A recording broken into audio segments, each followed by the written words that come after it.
ছয় দফার দাবিতে রাজধানীর তেজগাঁওয়ে শিল্পাঞ্চলের ৭ রাস্তা এলাকায় কারিগরি ছাত্র আন্দোলনের ব্যানারে সড়ক অবরোধ করে পলিটেকনিক ইনস্টিটিউটের শিক্ষার্থীরা।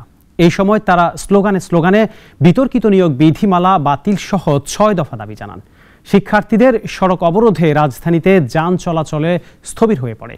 যানজটে ভোগান্তিতে পড়ে সাধারণ মানুষ। অলিয়ল রনির রিপোর্ট। বৈষম্য বিরোধী শিক্ষার্থীদের আন্দোলনের মুখে পদত্যাগ করে দেশ ছাড়ে শেখ হাসিনা সরকার। দেশ গঠনের দায়িত্ব নেয় অন্তর্বর্তীকালীন সরকার। রাষ্ট্রজুড়ে দেখা দেয় নানা সংস্কার। এই প্রেক্ষাপটে দেশের কারিগরি শিক্ষা প্রতিষ্ঠান থেকে বৈষম্য রোধে রাজধানীর তেজগাঁয়ে সড়ক অবরোধ করে আন্দোলন করে শিক্ষার্থীরা। স্লোগানে দাবি তোলেন বৈষম্য রোধে।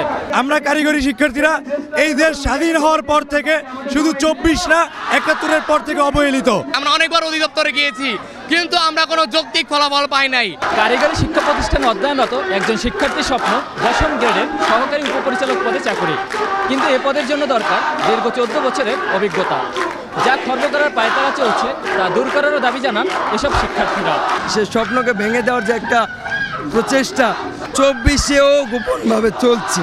পলিটেকনিকের ৪ বছর মেয়াদী ডিপ্লোমা কোর্স, সেটাকে ৩ বছর করে আমাদের যে ১০ম গ্রেডের চাকরি, সে চাকরির স্বপ্নটাকে তারা ক্ষুণ্ণ করার চেষ্টা করছে। ২০২১ সালের করোনাকালীন সময় নিয়োগপ্রাপ্ত নন টেকনিক্যালদের অপসারণ করে বিতর্কিত নিয়োগমালা বাতিলের দাবিও জানান এসব শিক্ষার্থীরা। নন টেকনিক্যালের কিছু মানুষজন সেখানে আছে, তাদেরকে বাদ দেওয়ার জন্য। যারা অনার্স মাস্টার্স কমপ্লিট করা, তারা তো আমাদের টেকনিক্যালের যে পড়াশোনাগুলো ওগুলো তারা পারবে না।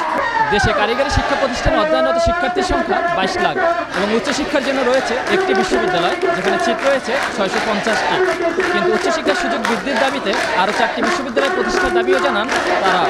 আমাদের এখানে যেখানে ২২ লক্ষ স্টুডেন্ট আছে, সেখানে ৬৫০ জন স্টুডেন্ট যদি চান্স পায়, বাদ বাকি স্টুডেন্টের কী হবে? কারিগরি শিক্ষা প্রতিষ্ঠানের মহাপরিচালকের সাথে কয়েক দফা দেখা করার পরেও কোনো ধরনের আশ্বাস না পাওয়ায় রাজপথে নেমেছেন এসব শিক্ষার্থীরা।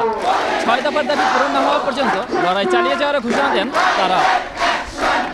অলিয়ল রনি, নাগরিক, ঢাকা। ২৫০টিরও বেশি ডিজাইন অপশন নিয়ে ওয়ালটন স্মার্ট ফ্রিজ, বোঝে আপনার প্রয়োজন।